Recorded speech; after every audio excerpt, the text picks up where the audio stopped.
पळून जाऊन आत्महत्येचा निश्चय केलेले अल्पवयीन प्रेमी युगुल स्थानिक गुन्हे शाखेच्या ताब्यात. अहिल्यानगरमधील इयत्ता 12वीत शिकत असलेली अल्पवयीन मुलगी अज्ञात आरोपीने पळून नेल्याची नोंद तोफखाना पोलीस ठाण्यात गुन्हा रजिस्टर नंबर 90 प्रमाणे करण्यात आली होती. मुलीचे नातेवाईक मैत्रिणी यांच्याकडील चौकशीतून प्राप्त माहितीनुसार पीडित मुलीला जालना जिल्ह्यातील अल्पवयीन मुलाने पळवून नेल्याचे समजले.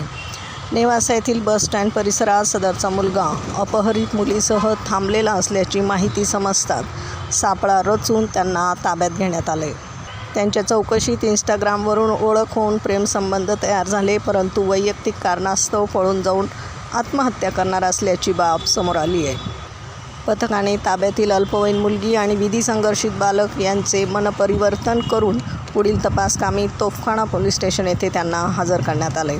आपल्या मुलामुलींचे मोबाईलमधील सोशल मीडिया ॲपवर लक्ष ठेवून असे प्रकार होणार नाहीत याची दक्षता घेण्याबाबतचे आवाहन पालकांना अहिल्यानगर पोलीस दलातर्फे करण्यात आले.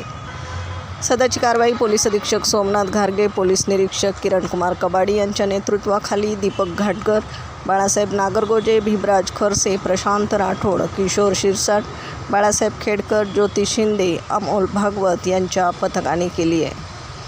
प्रतिनिधीसह महाराष्ट्र जनता न्यूज, अहिल्यानगर.